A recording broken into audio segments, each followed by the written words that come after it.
Stu Journalism and the New Brunswick Beacon present the Basement Files. Hello and welcome to this week's edition of the Basement Files.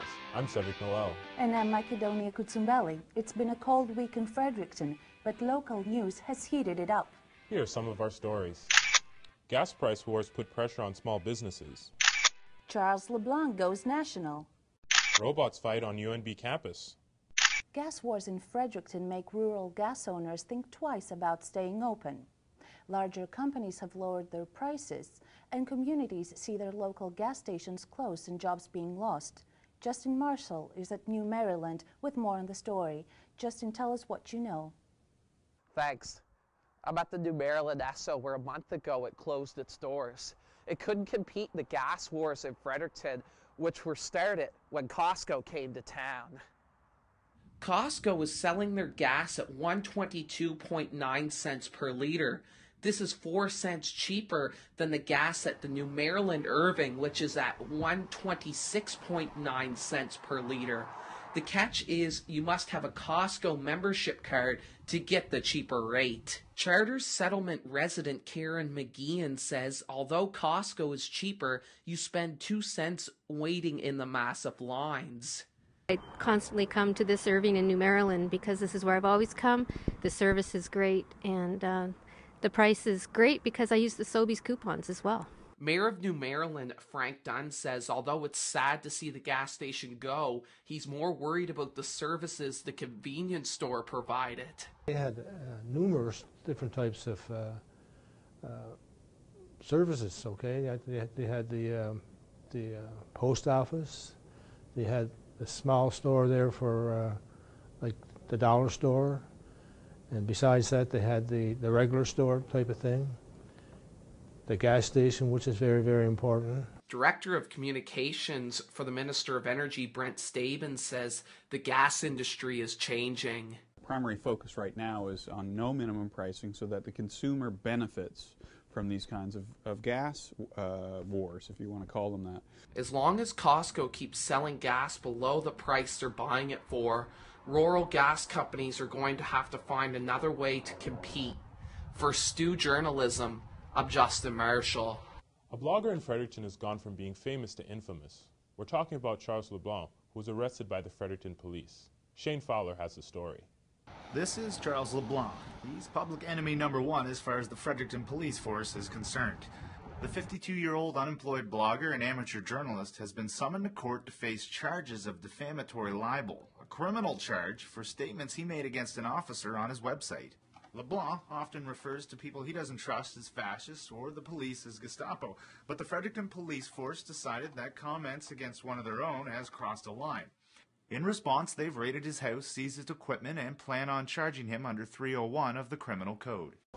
There's a certain cop that don't like me, and the feeling is neutral, and that's why.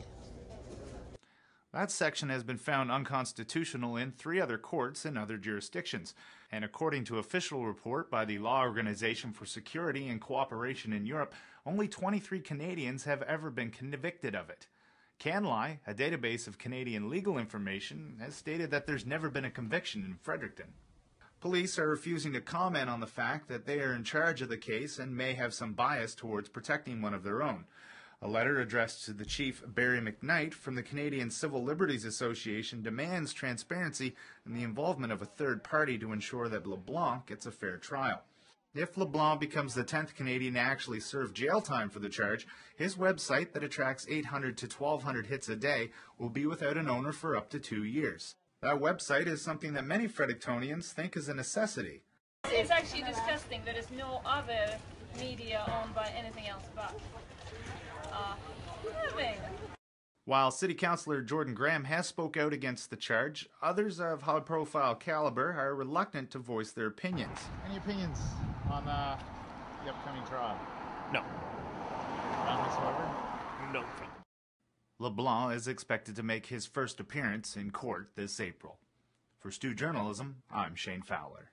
It's been 2 weeks now that a Fredericton woman went missing, and there are no leads as to what happened to her. Elizabeth Fellows, 41, was last seen at the Devon Plaza on the north side. Fellows' family has used social media to spread the word about her. The family also contacted hospitals, clinics, and shelters from here to St. John and Moncton. Elizabeth Fellows is 5'4" and weighs 115 pounds. She has light brown hair and hazel eyes. She also has 2 flower tattoos, one on the neck and one on the wrist. No one knows what she was wearing the day she disappeared or if she had any ID or her purse with her. A 4-year journey for St. Thomas University students came closer to its end last Friday. The class of 2012 celebrated their achievements with the community. Meredith Gillis has the story. Students in the class of 2012 gathered to turn their teas. Like many universities, St. Thomas University has a ring which is available for purchase by graduates. And your tea ring will introduce you to other STU graduates.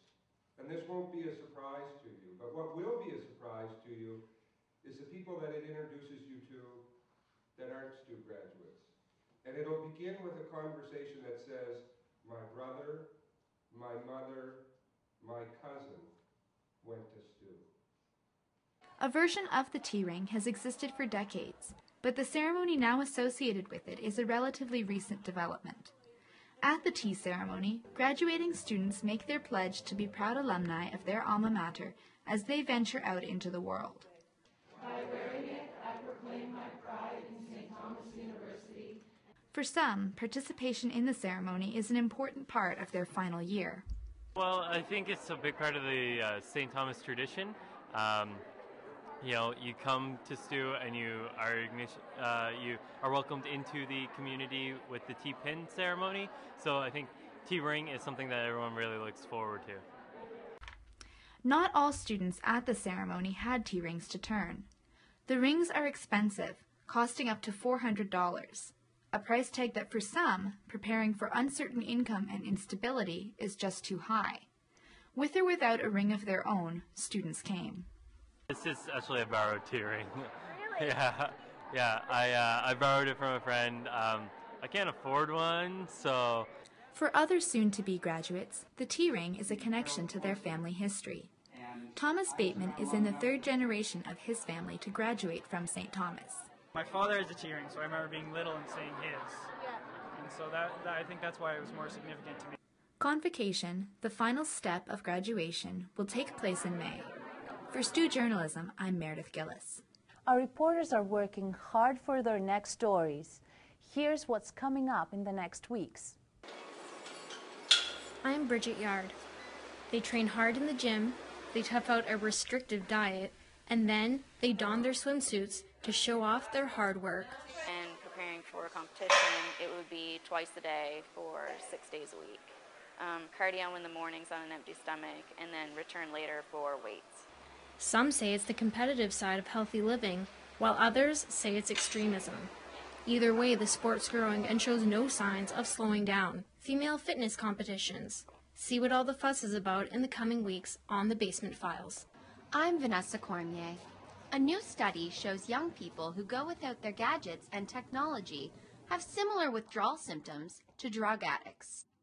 It's like if I don't have my phone on me, I feel like I'm missing a part of my body. A look at society's obsession with technology and social media in the weeks ahead on the Basement Files. Canadians are all too familiar with the dangers of driving in the winter. But is walking really safe? Samantha Both is in the streets of Fredericton. Samantha, do you have the answer to the question? Yes, I've been down here in the College Hill area talking with some people about what they think of the sidewalks. Responses haven't been very good. I don't even know if I want to call them sidewalks. They are more or less side death traps, in my opinion. That was Jacob Buston, a Fredericton resident that is fed up with the sidewalks. He's fallen several times throughout the year. He's even had to go to the emergency room for injuries due to slipping. I was walking and I hit a piece of black ice and I slipped and I smashed my eyebrow right here onto the ground, and then my lip ring and my tongue got stuck to the black ice. I was stuck there for nearly 3 seconds and then it really hurt, and I pulled myself up and realized what had just happened. I went to the emergency room, I told the doctors what had happened, and nobody believed me. He's not the only one either. St. Thomas University student Dan Campbell says he hates the conditions of the sidewalks. They're ridiculous. You know, every winter in Fredericton, the sidewalks get covered in a layer of ice and snow, and they get cleaned off, you know, when it looks good. But then when it's an actual problem, I feel like they're not actually dealt with. They just pile up and become more and more icy, and then it just becomes more and more dangerous. Traveling on the sidewalks is especially difficult for people with disabilities. Traveling can become nearly impossible for those with visual or mobility impairments. Seniors are also at risk for serious injuries due to slipping, as they are more susceptible to injuries such as broken bones. I was walking up Hanson Street, as I said, and I hit a patch of black ice, and I fall on my ass. That's not that bad, but what makes it worse is that I start sliding down the hill a good 10 feet before I can actually get my bearings again. I mean, luckily I was, 19 at the time, but if I'd been a 90-year-old man, I probably would have been super dead. What do people want done about this issue? More salt. That's all I want, is more salt so I can walk around and, not die. I'd say they should plow. I mean, it's not that expensive. I mean, we're paying for it in the tax. In Fredericton, it is the city's responsibility to maintain the 220 kilometers of sidewalks. Despite repeated attempts, the roads and street manager here in Fredericton could not be reached for comment. For Stu Journalism, I'm Samantha Both. There's nothing like cold weather for bringing people together, and the St. Thomas University community is no exception. Through the Shivering Songs Folk Festival, the university raised money to help a student. Alicia Boss has the story. Though it may be cold outside, it's warm in the Wilmot United Church, the main venue for the second annual Shivering Songs Folk Festival. Here, people came to see musicians perform in a season when music festivals are few and far between. I think we just want people to feel good about what they're seeing and understand that what we're trying to do is expose people to a high degree of creativity, and there's some really talented artists in this end of the world. Walker's band, the Olympic Symphonium, organized the festival. They approached St. Thomas University as a sponsor and offered tickets in return. The university decided to sell them to raise funds for Heather McGuinness, a student in hospital in Toronto awaiting a lung transplant. Someone suggested Heather McGuinness, and because it's something that is very recent and that people know a lot about because they read about it in the papers and that kind of stuff, we decided that that would be a good way to go. Karen Buckle was among the students who went to see a performance. She loves music and plays the saxophone in the university's jazz band. She is impressed by the generous community at St. Thomas. I think that's absolutely great that St. Thomas is supporting their students in that way. It really speaks to the campus and the STU community as supporting one another in education and in health concerns like that. People of all ages came out to support the festival. For St. Thomas students, by doing nothing more than enjoying a performance, they could support one of their own. For STU Journalism, I'm Alicia Bosch. Robots aren't only for scientists, they're for everyone.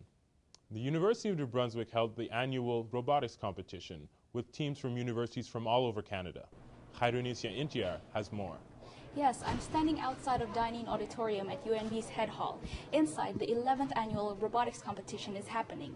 After a couple hours of delay, the excitement of the competition is still worth the wait. 2, 1, Themed robots versus zombies. This year's Blitzbodica attracted around 150 people. 16 teams from across the country competed in the event. Teams had to pay a $200 registration fee to enter.